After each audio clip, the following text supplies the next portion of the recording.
Welcome to A Belly Full podcast. I'm Tatiana Patton, and I'm the founder of Soul Food Movement, a faith-based apparel brand that is designed to create conversation centered in Christianity and to ultimately encourage people to pursue a real relationship with Jesus Christ. And this podcast is a platform to do just that. Some of the best conversation is found in the kitchen or over a plate of delicious food. So join us as we discuss life, lessons, relationships, and everything in between on this journey as a believer and follower of Jesus Christ. So come on in and get you a belly full. Welcome. And we are back at it again with another episode number 2, season 1 of A Belly Full podcast. So welcome. Today, I have a very, very, very special guest with me. Her name is JD Hall.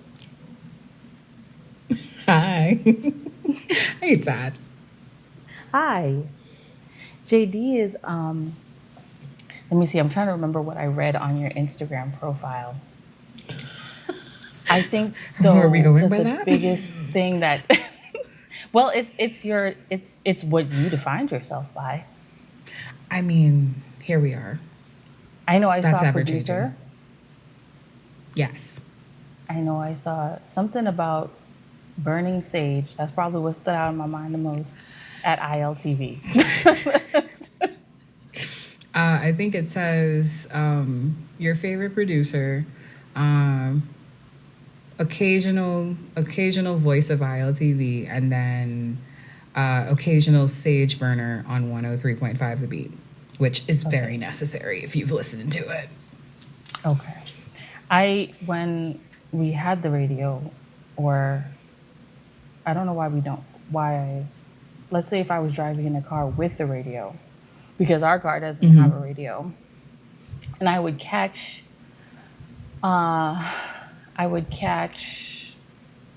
bits of what was being said, and there was always a lot being said. Oh, trust and believe. Again, I reiterate that burning sage was very necessary for them. You know, it was a lot going on. We had to clear up some things. You know, we had to bring the peace back in. You know, yeah, it was very necessary. It gets wild up there. It gets wild. I could imagine. I can only imagine. So JD, I also know that you, I know by word of mouth, but not by experience, that you sing as well. Is this true? I used to. I don't. So you as don't much anymore? Would you No, again? I don't as much anymore. Probably. I miss it. I do. Music was a big deal for me. I guess church. It was weird. Church or school, both, honestly. I think I sang for like my preschool graduation. It's weird enough, and then after that, it just became a thing. Yeah, I don't know. My mom was so happy. She was really excited about it. Like, I remember it was like a Kirk Franklin song too, and she was just like, "Oh my God, that's my baby, that's my baby." And it just became a thing though. But it became really therapeutic for me throughout the years as I grew up, and you know, you start like coming into who you are, and that was just something that I really did love. And I still have love for it, even though I don't get to do it as much anymore. But, you know, maybe a little vocal training is in the future for this year. You know, get back on it. I can semi relate, because I wanted to be a singer as a child.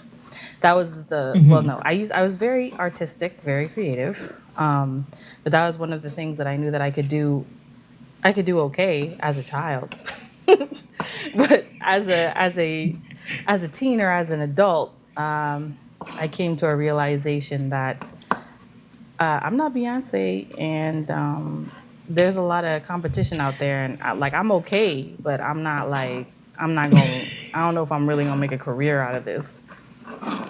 But I mean, I just a lot of, in your defense, a lot of people aren't Beyonce. I'm just saying.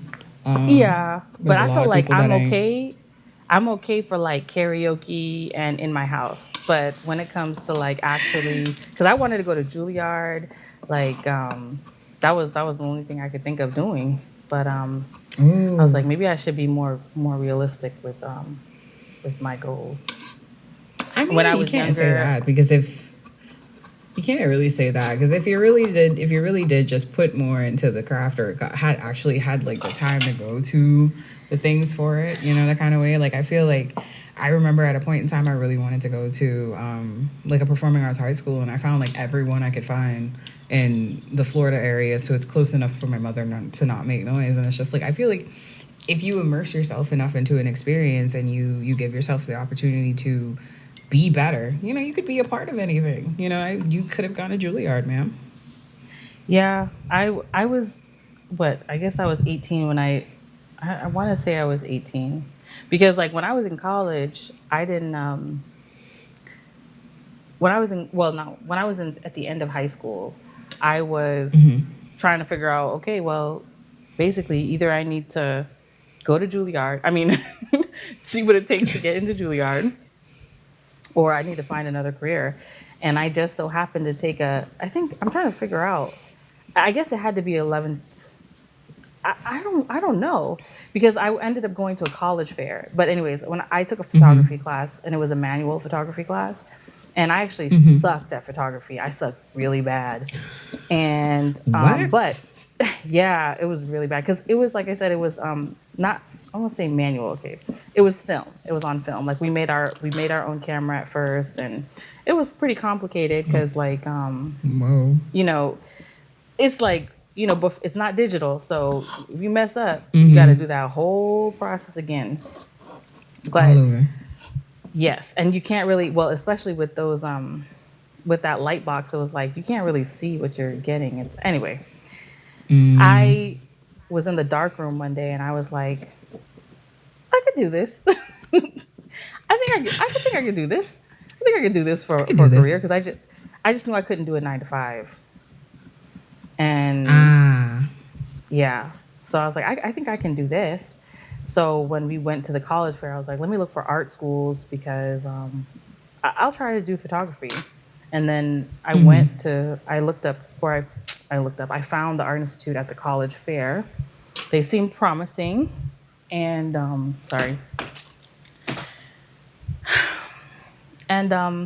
I signed up for photography. And then while I was looking at the courses, like after I had already like applied to the school and everything, like I was going there for photography, I was looking at their courses, like when I guess I was looking at the pamphlet, and I was like, oh, they have video production? Video production sounds pretty cool. I was like, I feel like I had gotten to this point in my life where it was like, I was tired of not doing what I, like, I guess it was like, let's say we went to the store and I would get what I normally get, which would be, let's say, Skittles or something. And then you would get like a Milky Way. And then I'll be like, oh man, I wish I would have got that Milky Way. And so I guess I had like a number of experiences like this. And I was like, I'm tired of wanting, I was like, you know what? I'm going to see if I can do video production. And I was like, I asked the lady and she was like, yeah, sure. You could switch your major. If you don't like it, you can go back to photography. And I was like, okay, that's what I'm going to do. And when I did video, I just absolutely loved it. It was like, because it was moving, I had more frames to work with. Yeah. And it's kind of funny because I do photography now, but I did not learn anything really about it in school. Nothing from that class. No, just so happened to do it now, grudgingly. It's crazy how you end up like indirectly finding passions into different things and like just entryways into the things that you end up loving, that kind of way. I always thought music was going to be absolute end all be all for me too. Like it was going to be the thing that I ate, drank, slept would have been music. And I just realized that, dang girl, you can't write a song to save your life. Girl, I mean, if this is the part of the process, I don't think you have the kind of money you need to hire a songwriter. Baby Wait, girl, but do you have to? we're gonna have to work. I mean, you don't have to, but like, you know, you don't have to write. Like now I've understood that, you know, you don't have to write your own songs, and that's okay now. So I'm probably gonna get back into vocal training. But I mean, even so, like for me, it was a little bit different. I wasn't really encouraged to stay in music. Like, I think my family was really like weird. You get a real job. Yeah, like they were like, you should focus on, like when I did performing arts in like high school, like my mom had like a whole sit down and she called like several members of the family, and it's just like, you're gonna have to just, you know, put it through her head that she can't do music. It's not gonna result in a practical job. And you know, so like, of course, right, caving to that pressure, I kind of like changed my major to pre-engineering, which was a big pre-engineering.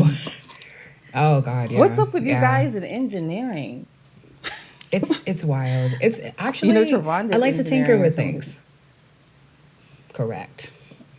So in high school, I changed my I guess it wouldn't be major, but like my core subject to pre-engineering, and it was a magnet program, which I happen to be really good at because I was a good tinker. Like I tinker with things, and I like, yeah, like so I take that's apart. What I feel I like used to take Trevon apart does. Things. Yep, and that's how you know. That's how you know. But I used to take things apart and like put it back together and try and figure out how it works. So it was just like, it made sense, and there it was. But again, it was something that I was good at, but not something that I genuinely felt like I could do. Yeah, like for the rest of my life and feel okay, because I feel like from a very young age, I understood that regardless of what it was that I chose, I wanted to do something that I loved, that I could wake up any morning and do for free and feel no way about it, because it was something that I genuinely loved. And fortunately, writing and TV and film came to me in college before it was far too late. Again, on the heels of listening to my parents or my parental units and, you know, family members that felt like I needed to do things that were practical, I went from being a pre-med major pre-med, girl. Oh, girl, it's a lot. That's a whole story, because my mom was a nurse. So let's start there. So I went from being a pre-med major to doing business management, and then I had one of my first classes. Maybe I was in my second semester, and I met my speech teacher. And the thing is about him, it was just a normal class. I was just like, all right, it's just speech, you know, it's going to be a fly by night, you know. And so I remember after doing my first presentation, like he had asked me to stay after class, because we were supposed to he just was like, you know, pick a random topic, because I guess he was so used to lackluster students and something generic coming out of their mouths.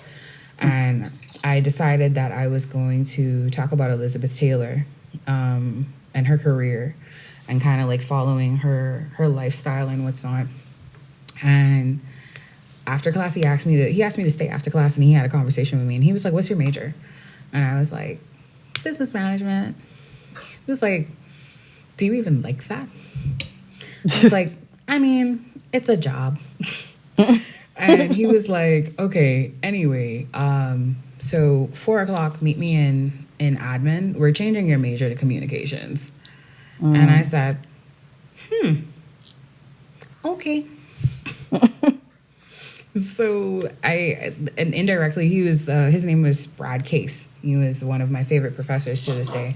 It was him and Wesley Glasgow, the two men that I will never forget, that made me understand that how much I loved writing and how much I loved communications as a whole, and actually having an affinity to it, you know, that kind of way. So I have them to forever be grateful for, that they were aligned in my life like that, to help me find the things that I was actually passionate about: screenwriting, writing, I mean, just PR, anything in that realm of communications, and not understanding that was what I really and truly had a thing for. Because obviously I'm a talker and it works. Yeah, my parents, like, well, my dad and my stepmother, they were entrepreneurs. So my dad had a jewelry store, and my stepmother was a personal trainer. But anyways, they both worked for themselves. So it was kind of, I guess, always put in me, just do what you like love Do doing. best. But Yeah. although they were entrepreneurs, I was like, I don't want to be no entrepreneur when I grow up. Because this, Like, not knowing bump that. when you're going to get your money all the time, like, give me the check every week, okay? It's a scary thing. That was my intention, but then I guess, I don't know, maybe just it doing that, working those types of things. It wasn't until I moved back home, moved back here, that I actually really became an entrepreneur. I want to say, like, when I was living in Virginia, and I was working in DC, I had gotten laid off from the firm that I was working at, and that kind of pushed me to be like, okay, am I going to get another job where I'm going to be working myself to death and not like what I'm doing at all? Because that's just going to stress me out. I was already super stressed out of that job. I was kind of like relieved when it was like, oh, severance, like, cool. They laid me off. Yeah. Ooh, cool. Yeah. So that was kind of what started me, where I was like, okay, I'll just work. I was used to working, random little jobs since I was in I don't know, college. So that was nothing new to me. So I was just like, I'll just do that until I can figure out, what I'm going to do, or get to do something that I really, really love. I'll just try to find something that will work. But when I moved back home, it was like, I guess maybe a little bit harder to figure out. I mean, at first I thought I was going to get something at Baja Mar. That was, when all that stuff happened. I feel like everybody, when they first got back home, because I did the exact same thing. Everybody, when they first got back home, was like, all right, I'm just going to go to Baja Mar. Let's get in there. Let's see what's going on in there. And it's just like, Baja Mar was like, yeah, nope. Yeah, that whole thing happened. And so anyways, it kind of forced me to, work on my own. Of course, I had like aunts or family members, I would say, who might have been like, oh, are you going to work somewhere? But then I'll be like, my dad was always obviously more like, do what you feel is best, basically. Right. And you so, gotta love that support. Yeah. But now I guess I don't know what I'm doing. I'm just in transition, I guess. Because my whole passion has just turned. Has it? Like, what has it become? Like, what has it morphed into now? Like, now I don't mind doing video and stuff. But like or let's say, I kind of got into like designing. I didn't go to school for design, so I wouldn't dare call myself a graphic designer. And I can't say that I would like doing graphic design for other people either. But the thing is, I just like doing stuff for myself. Like for Soul Food, I prefer doing doing the content creation for this. Fair enough. Opposed to, it's just like when you got to do it for other people. Because I guess I'm passionate about this. It's very easy to flow into doing the work for it, the supplementary work for it. And it's like, no, I get that.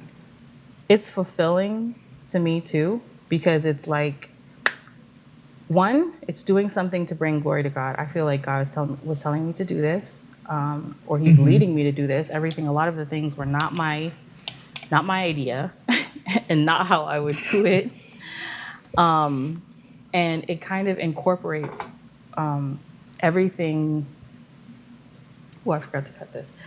It incorporates everything that I like doing. let's say. So it's like the perfect mesh. Like it incorporates, I can do photography if I want to do photography, video if I want to do video, graphic design if I need to do graphic design. I can try to test out, marketing different and actually be creative with how I do things and not just like calling a spade, like figuring out how things work, but still being led. And also, like I said, I feel like the stories and the things that I've heard already thus far, like shooting the stuff for the testimonies, like the testimonies that I've been doing,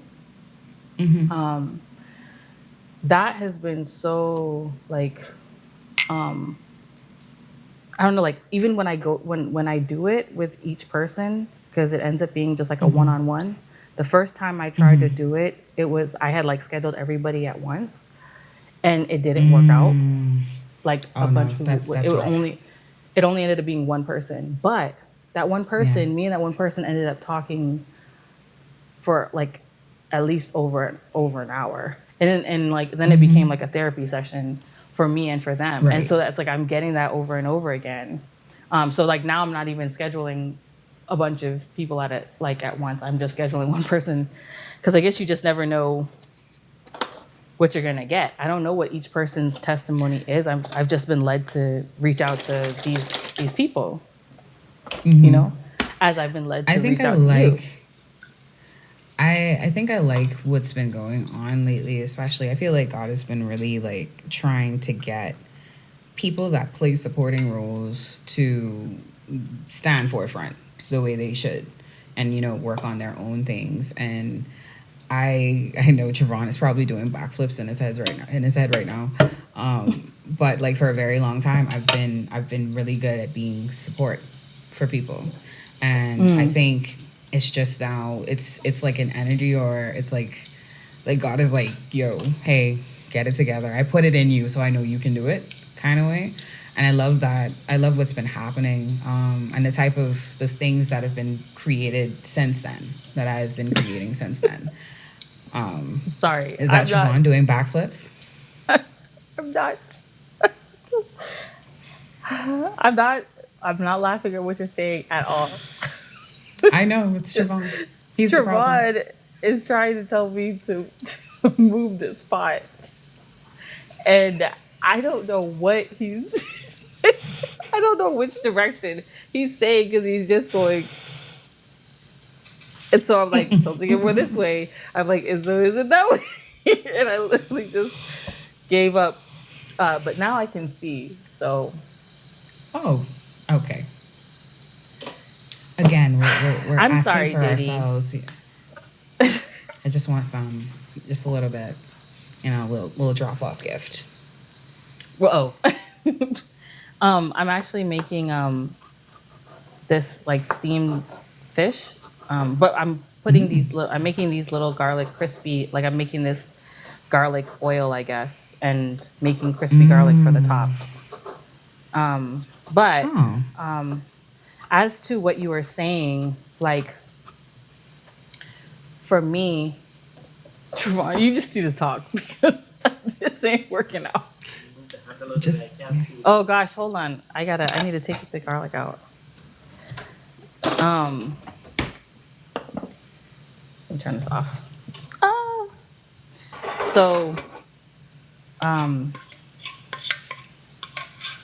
Okay, sorry. Yes. You're good. So, from what you were saying, also how I feel about what's being done right now is, okay, so this is just like a personal conviction of mine of how I feel. Not a prophetic word. I just feel like I was saying, like, the way, well, let me not say that. Let me not say God. This is how I feel. Okay. But I feel like the way church was being done, the way that Christianity is viewed, I feel like that time is, like, I'm just over it. I'm over it, and I'm done with the way that I guess things were viewed, because I think that what really helps and what really sets people free is their testimony. Like, I was listening to this podcast, and this husband and wife, they're young. Well, I don't know. You be into YouTube and stuff like that, right? A little. A little, but so you just be on social media?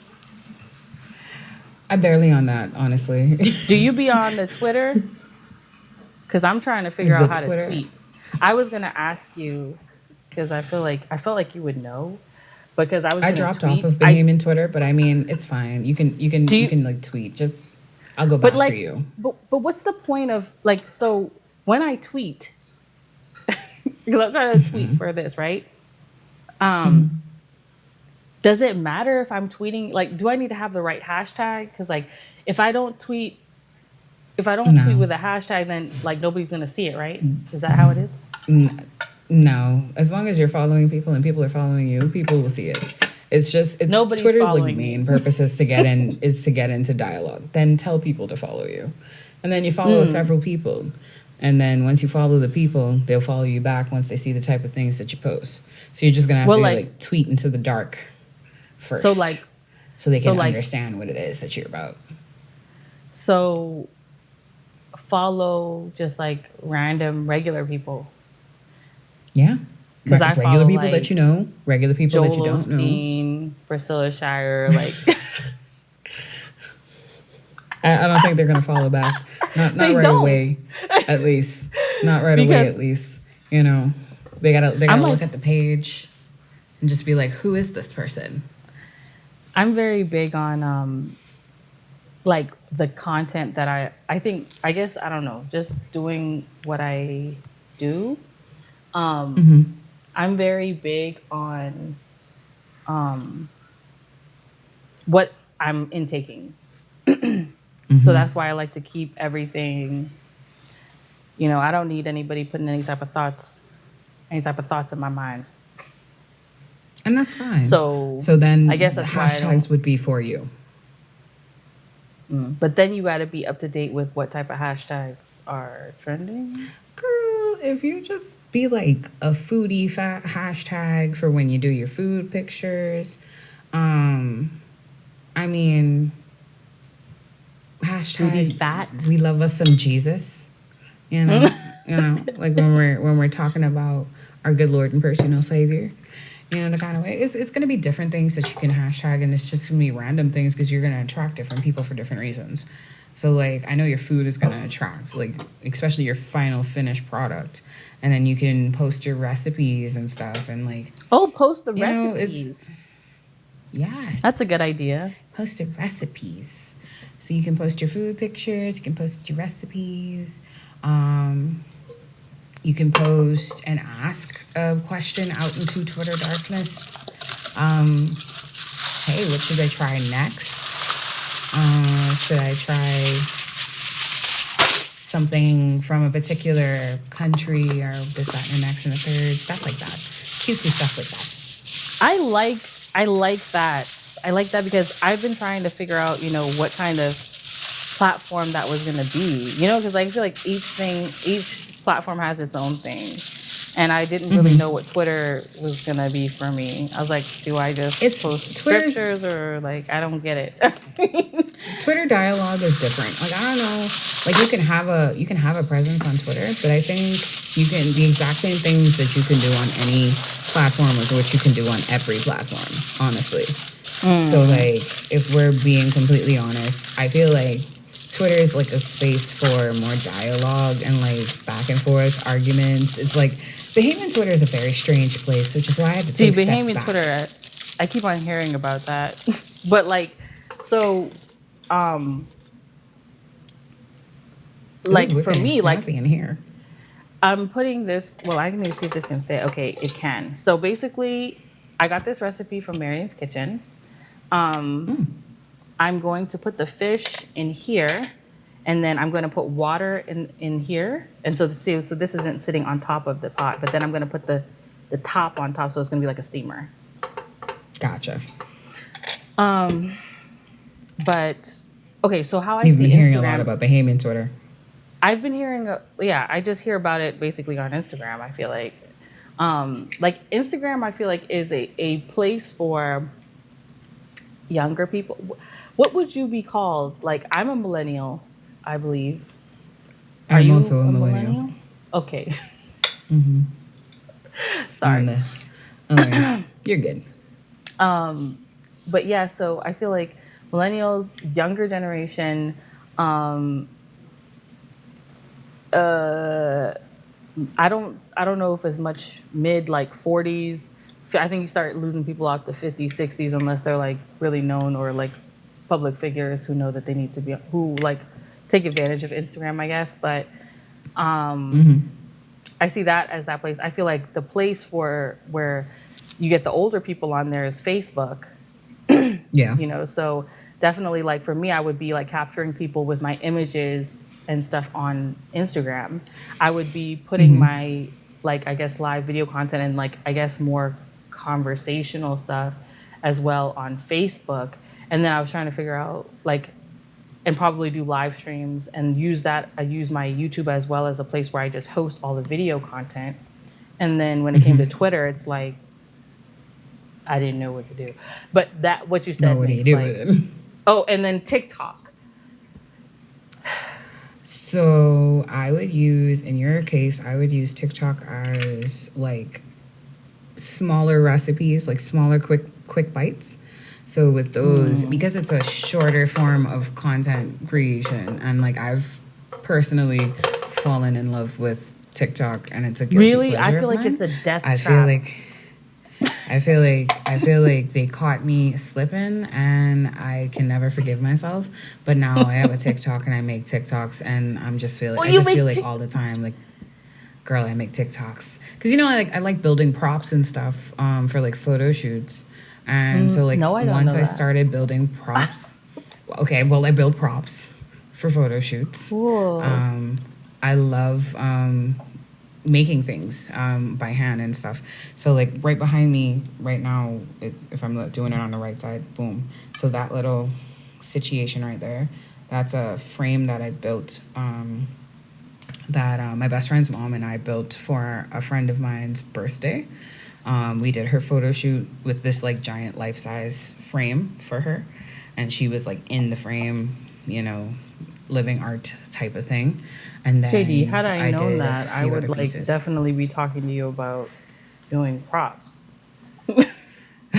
for photo shoots. It's a lot. It's a lot, and it's just like once I get the time, like usually I spend time after work doing it, especially if I have like a shoot coming up.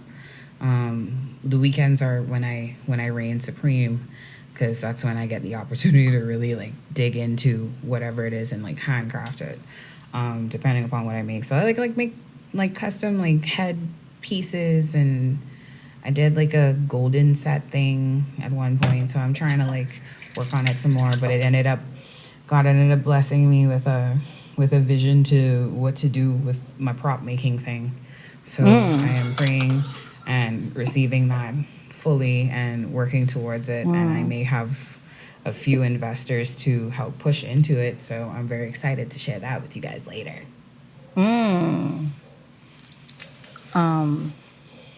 Yeah, definitely will need to. I mean, I'm glad I know that now. I guess if I ever definitely keep you in mind. So the whole prop conversation came up because that's what I do now on TikTok. Like I'll post if I'm building a prop, and I'll do it in some type of quirky way, and it's just adorable. And sometimes I'm just a big child on TikTok.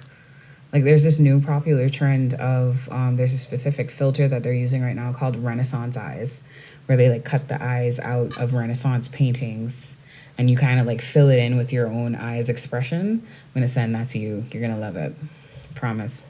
Sounds weird. You're gonna love it. Is that the thing where they have the eyes that look like red? Is that what that's supposed to be?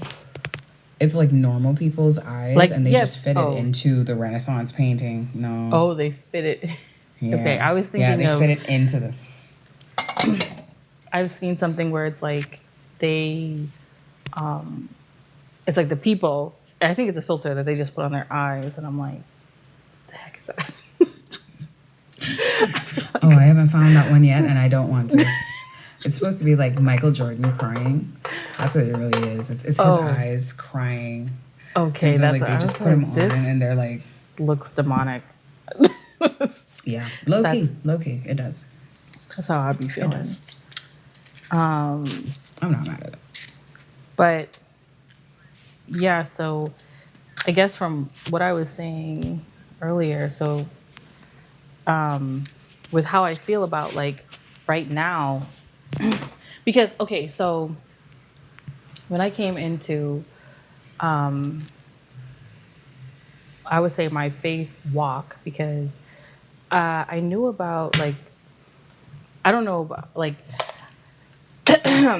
I didn't grow up in church, but my grandmother had a very strong faith. Like she was the one who kind of instilled faith in me. And my house kind of like explored a bunch of different, let's say, religions and stuff like that. So, but I knew about God, and I knew based on what my grandmother had taught me. And like, basically I would always get sent to my grandmother's house when I got in trouble. And my grandmother was she just lived life as an example. And whenever I would tell her like the stuff that was happening, she would just be like, well, just do this. And what she would always tell me would just be something of the nature of just be the bigger person. And like, basically, if you do right, God's going to take care of you. Like, it doesn't matter what they do. And whenever I took her advice, it always like worked out. Like it never failed. And so that's kind of where it built a trust in me, in God per se, but I was led in a lot of different directions. But I guess I always had a conscience. So anyways, when I decided in, let's say 2015 is when I got rebaptized. And from there on, I got involved in a church. And I feel like I just learned a lot from, it was a prophetic ministry. And I learned a lot from that.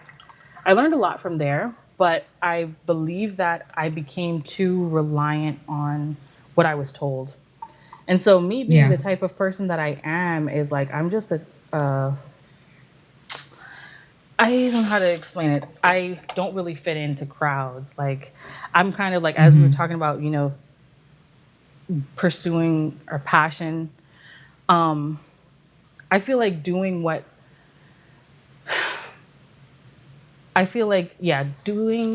you feel passionate about.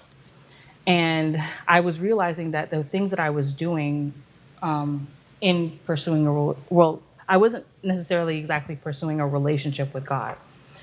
And I believe that God has kind of tailored everybody's relationship in a different way. Like everybody's character, everything that they like, because of how he's like, even let's say with soul food, like how that basically is bottled, is a pure example of all of the things that I like, and it's different, and it's uniquely, I feel like God uniquely created it for me, and everything in my life has been leading up to that. So I feel like with God, it's the same way with our relationship. Like my relationship doesn't have to be praying out loud, you know, like walking around the house. I mean, although I can pray in tongues, you know, but it doesn't have to be just that. Like, I was listening to this thing with this lady talking about like how she would have coffee dates with Jesus or whatever. And that's what she called it. But it was like, she just put two things that she really liked. Like for me, it'd be like, oh, I need to, you know, first thing in the morning, I need to read my Bible. That's it, you know? Like, and so it's just like, it's just raw, no chaser. That's how I need to go. Like flat out. That's all. If it's not that, it's nothing. But now I'm really like, no, I can wake up in the morning, catch myself, I say, thank you, Lord, make my cup of coffee, sit down, relax, chill. Like if I do things that I like to do and do them also with God, like what I would do with other people, but bring God into it, like I can cater the relationship that he has with me is going to be different from the relationship he has with you. How he talks to me is going to be different from how he talks to you, how he talks to Trevon. Correct. And I don't have to feel like because I'm not doing what they're doing, doesn't mean that I don't have a relationship. What I should be more focused on is creating that relationship with him to hear from him, or to know that I'm doing, I'm in alignment with what he wants, and just to be in a relationship, not just because I need something from him, not just because I'm going to praise for my next blessing, but just because, he's God and he's been there all my life and has been just taking care of me. And all he really wants is for me to want him. So yeah, I started doing things like that. And I felt like, well, the other thing was that there were these YouTubers. What, do you know what time we're at? Sorry. Because my timer, I forgot to set my timer. Oh, cool. Okay. So anyways, oh yeah. So when I had been listening to these YouTubers and they were talking about marriage on their podcast, and they were talking about their testimony. Basically, it's not like they were saying this is my testimony. It was just like they were talking about their experience as a married couple. And what that did for me was it really encouraged me and enlightened me to feel like, because I feel like when you think about getting married, you think that, well, for me, I would think that if things aren't perfect or if things aren't going good, then, my marriage is a shambles. Like if me and Trevon are arguing or something, I used to feel like we're on the rocks. Like, he's going to leave me. So I don't know. Like, some type of now something we're on like the that. ropes. Nobody told me this. But like with them, they talked about some stuff that they did, like stuff that they would not have ever exposed on the YouTube channel. And on their YouTube channel, they look, great, but they believe in God, so their faith, they're now more pursuing more of God and Jesus, right? And everything that they're doing.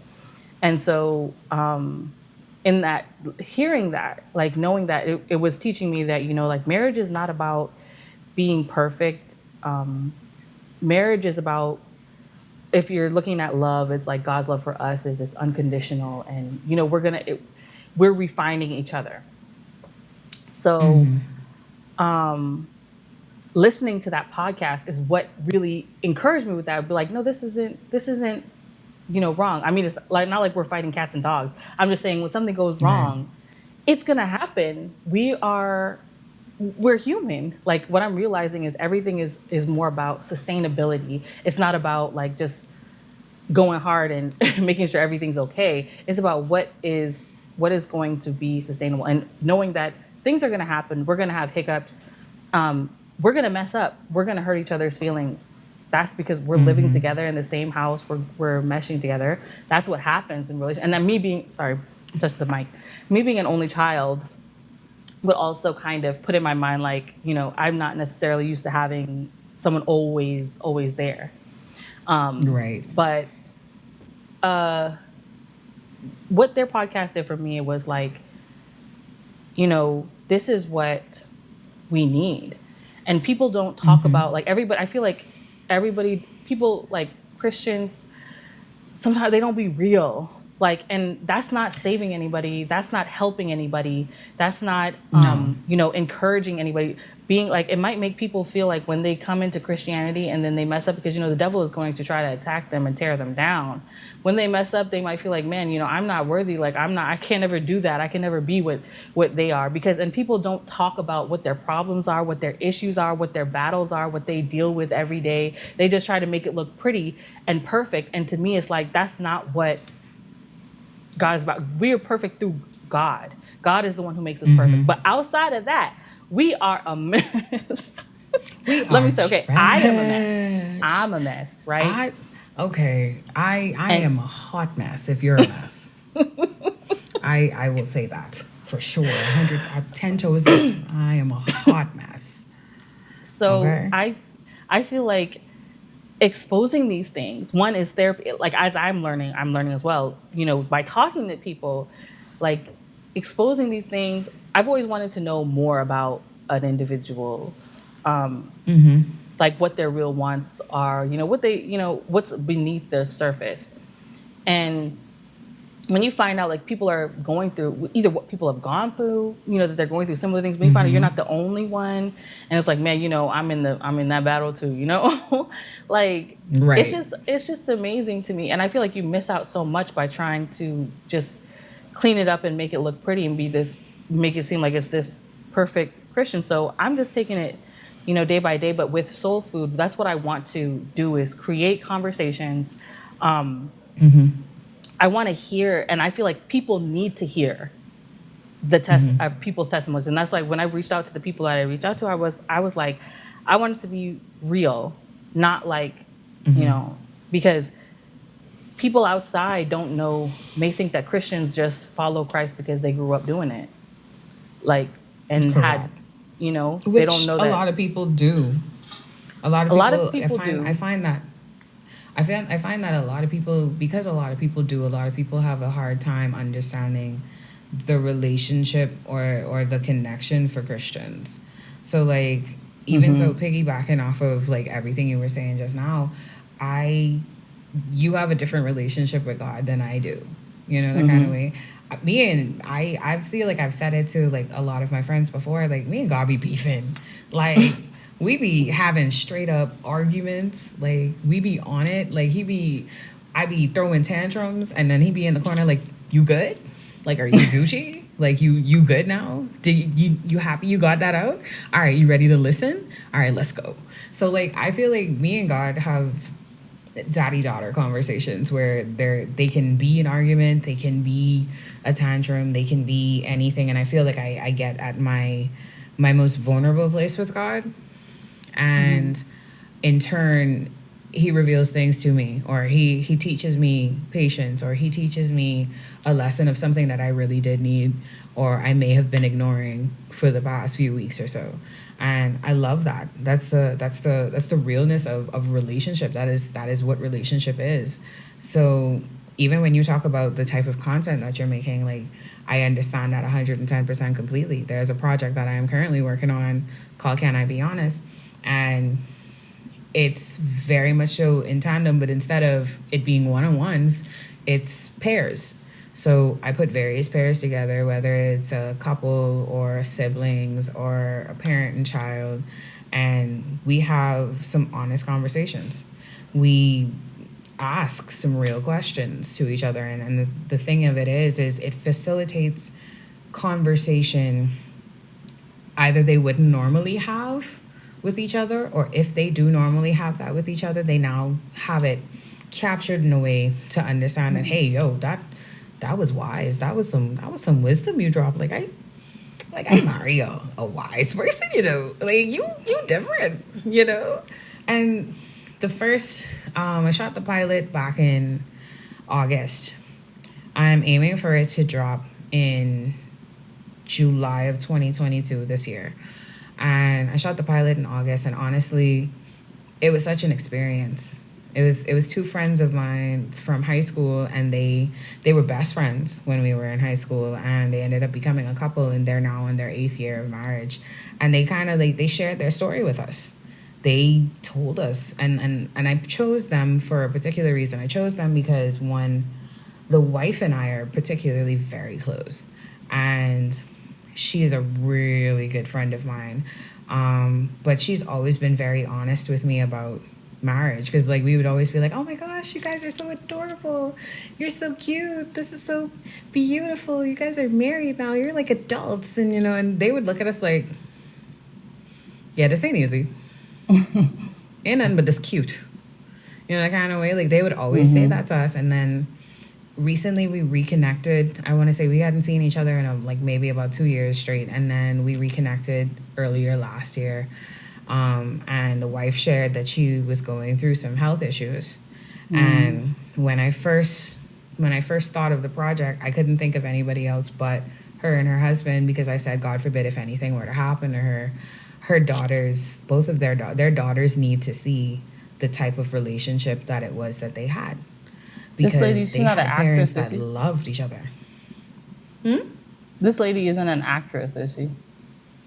Oh no, Okay, okay, never mind. no, yeah. But I needed that for them, and then in turn, like, I mean, it was even more beautiful than I thought it could have been, and it was therapeutic. It was, I keep getting this word wrong, but cathartic. I can't say the word.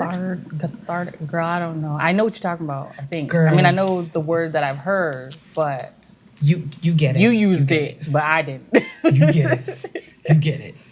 But it was just that, and I think it's exactly what you said. It's the rawness, it's the realness, it's the relatability, it's the vulnerability, to know that it's okay to be in this space. It's okay to say that, okay, I didn't necessarily like this, or I wasn't a fan of this, or, God forbid, like, I didn't like you at this point. You know what I mean? And it's just gonna be that's gonna capture people, because then people feel normal. Because, like you said, Christianity isn't, in not so many words, Christianity isn't a one-dimensional thing. It's not about perfection.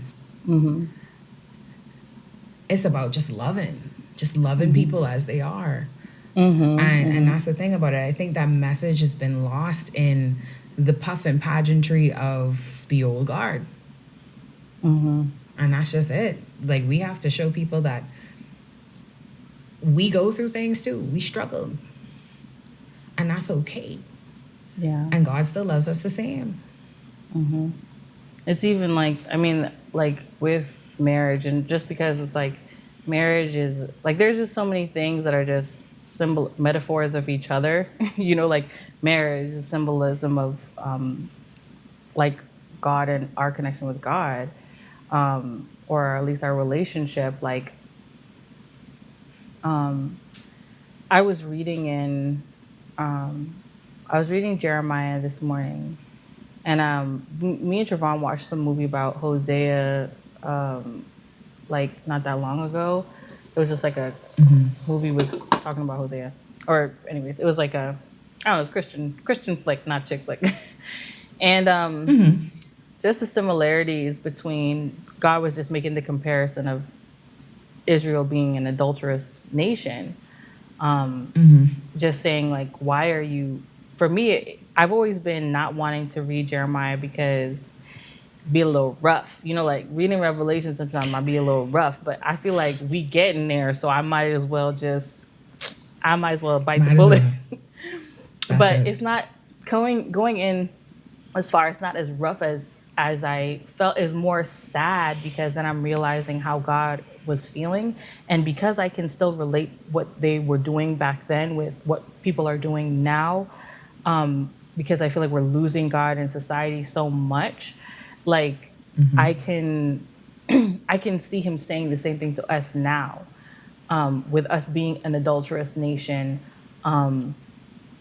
adulterous people, and chasing after these things that are not him, when he's right there. He's been here this whole time. He's like, why are you chasing after these things that can't give you anything, and idolizing them and worshiping them? And like, people do it with their jobs, they do it with their security, they do it with their way they want to look. Like, I could do it with the food I want to eat, you know what I mean? Like, attaining a certain type of lifestyle that can become an idol. I can put what God is telling me to do on the back burner because of what I want, my own wants. And so anyways, the same, right. I was seeing this comparison between, I guess the symbolism of just like, even the relationships of how you portray Christianity is the same way of how maybe people portray marriages.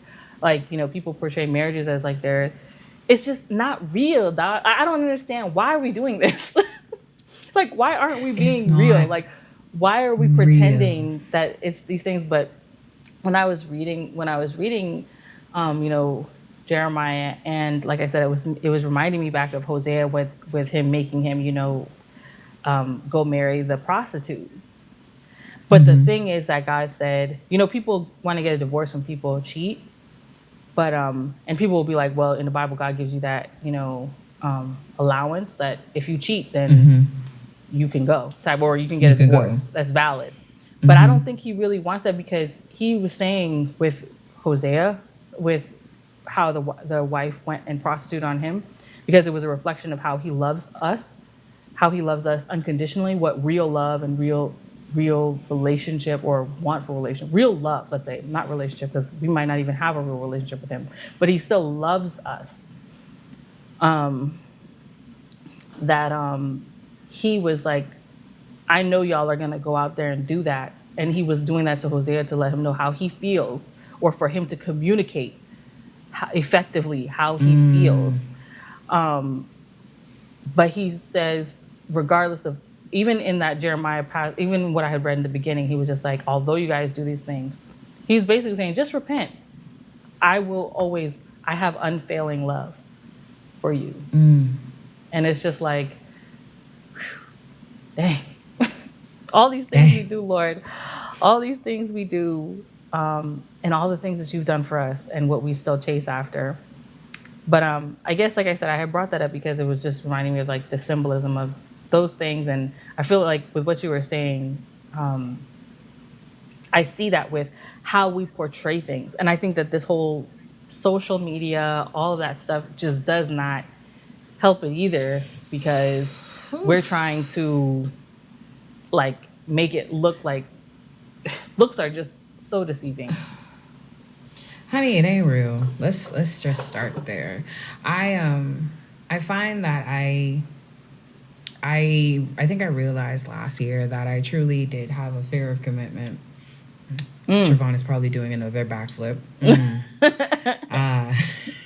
Because Trevon refers to me as a Giselle. I run from everyone. Oh, you were doing. I was talking to Trevon about somebody else, and I was like, they were doing the camera on me. They were doing the Black Eyed Peas or whatever, the running. It's like, that's what you was doing. That's me right there. That's me. I can admit that, and like I can definitely say I really did have, or I really am still working on my fear of commitment. And I think it's a lot to do with understanding what I see in my everyday life, and understanding that I don't necessarily want that, that kind of way. You have, like, it's just like you said, on social media, there are so many couples that look like, oh my gosh, absolutely amazing, so perfect. Some are so annoying, I'll tell you that much. I'll be like, especially with these TikTok and all these dances and stuff like that, I'll be like, oh my God. No, see, I can get over that. But it's the ones that are like the perfect couple online that I have an issue with, because then the husband is somewhere in my chat trying to ask me questions that I don't need to be asked. And I'm just like, I rebuke you in the name of Jesus, because I ain't got time for it. Girl, you need to rebuke him with you. Last week. Because let me tell you, no, girl, I openly rebuked him at that very point. At that very it's so point. Sad. That was shut down. And that's the thing about it. It's like, what do y'all get married for? Like, I am personally afraid of like marrying someone and believing that I am so in love with them, and that is the love of my life, and I could do and would do anything for them, because I know exactly the type of lover that I am. I know the lover that I can be. I know what God put in me, that kind of way. And I'm terrified of loving someone with every fiber of my being, and then them claiming to love me but doing things to purposefully hurt me. You understand? Like, I make my requests very clear initially. There are certain things that are just like hard no's for me, kind of way. And like, granted, I understand that if that's something that a person is used to doing, or whatever the case may be, there's an adjustment period. But I feel like that's love. I'm going to give you the space to grow. I'm going to give you the space to learn, but I'm also not going to give you the opportunity to take advantage of me either. Abuse you. So I think, to abuse me. And that's where I think my fear of commitment comes from, because I'm looking at some stuff every day that's just telling me that y'all ain't ready. Here's a key that I can tell you, and that Trevon and I were talking about in our last podcast is that you better make sure he know Jesus first, okay? Child, That that's is the only the thing. that is the thing, because like as I said before, we are all imperfect and who knows what. But if they know Jesus, they can hear from Jesus, and you can hear from Jesus, and that is the only thing that I believe that keeps it. And I was single for a long time, Child, a very, very long my time, very majority of my life. That's at least a good 30 years. Yeah, 30 years. 30 years single. Like, I was that single friend for a long time. And it wasn't until I just dedicated, because I was like, you know what, this ain't working out. Like, it's not. I've tried it, and it's not working out. God would not let it work out the way I wanted it to. With the individuals that I thought best. When you put him second, and the surefire way. This is what I'm dedicated, and was what I believe, is that you just got to make sure they know Jesus. I know sometimes, I don't know, asking them, sometimes it's like you feel like, we can make it work, but no, you can't. Because if they can't hear from Jesus, it's not gonna work. Because like I said, it's what's going to be keeping you, what's going to be holding you, when things go awry. Because things will go awry. They're gonna go awry. Like I said, we all are gonna make mistakes. They're gonna make mistakes, but you know where their desires are. You know where if they have a desire for God, they at least got a conscience. They at least got a something. But a real one. That's why you gotta fact check. Okay, you can't just be like, oh yeah, I go to church. No, you need to know. I need to know. Like, what's your relationship like? Like, is he your best friend? Like what y'all be talking about? Like, how what often has he told you lately? Like, how often y'all talk? Like, what was the last thing he told you? Are y'all besties or are y'all real? That's what. I can agree with that. I I think as I draw closer to God, and as I build more on our relationship, because I think right now I'm in a period in my life where I just need to focus on my relationship with God and the work that He has me doing, and making sure that I can get it done the way I need to get it done, and kind of just clearing up the clutter that is in my mind right now, in that kind of way. So I think this is a good opportunity and a great season of singleness that I've been learning just so much about myself. A lot. That's the yeah. Between therapy and like going and just having real conversations with God about some things that I didn't even know were bothering me. In a kind of way. So it's like it's been self-work on both parts, and I could definitely say last year taught me a lot, and this year I'm trying to implement what I learned. Well, I pray the most success with you on that, and that your relationships get deeper and deeper within Jesus. Amen. Because these streets are ghetto. They're ghetto out here. I don't want to know. Gosh. I ain't been on the street in a long time. I don't know what's happening anymore. I have no idea. It's like, stay inside. You ain't got nothing. You ain't got nothing out here. Ain't nothing going on. I don't know if it's because I'm older, too.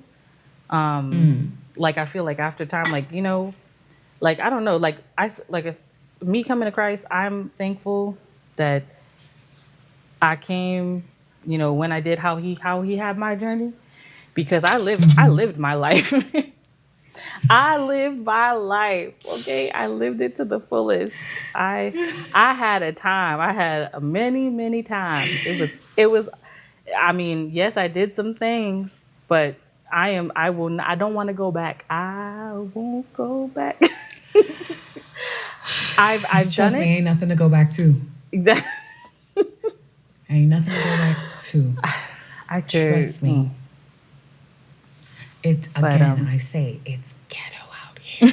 I want to stay inside. I also told God, I said, God, this husband of mine, I'm gonna need him to come through, because I don't like going outside. I don't. It's ghetto. Girl, It's cold. It's ghetto. The people are weird. I'm just saying, send my husband. Let me just stay inside with my husband. I used to when I was single, I would be like, I remember one of my friends had just gotten married, and I was like, oh, so how are you doing? What y'all do or whatever? And she was like, oh, I went to someplace with my husband, and I was like, oh, okay, like with your husband. But then I was like, you know what? I can't even knock it, because when I get married, I'll probably be like, my husband. Yes. But I haven't said that now. I barely even say that. It's kind of crazy. But Trevon is shaking his head. I feel like all of the fantasies that I had about my husband, and we really just gonna be sitting up watching cartoons at 1 a.m. in the morning, and I'm gonna be like, yeah, this is our life, and we love this. But this ain't that the life though? Oh my gosh, it is. I am so jealous of everyone that can do that. You see this cold weather that we've been having? Like, oh yeah. I would give anything to already have been with my husband, so I could just, like koala myself under him and just, love myself right there. Well, just set up camp. Like, this is where I reside. He's coming, JD. He's coming. You just got to make sure you ready. You gonna be ready when he get here. Whatever. Nipsey Hussle making me ready. Nipsey Hussle used to, or I think Nipsey Hussle said, I heard him and Laura London saying something about, if you stay ready, you ain't gotta get ready. Oh, if you sorry, say, Trevon is doing sign language again. I would. Oh, where? Here? Facing the camera. Yeah, that side. Okay. Yeah. You stay ready so you don't have to get ready? That's it. Yeah, so stay ready. That's it right there. You just gotta get ready and then stay there. Yeah, More? yeah. We gonna set up shop. We gonna set up shop right there. There you go. Okay. All right. Ooh, that looks good. I guess this is a good time to close. I'm just gonna put, I guess, a little bit of rice on the side. So it's like a steamed fish. Like I said, got it from Marion's Kitchen. She is the main person I get a lot of recipes from, because I just love her recipes. I should tag her in something. You should. But it's like, it's just the fish. That's also inside. A hashtag opportunity.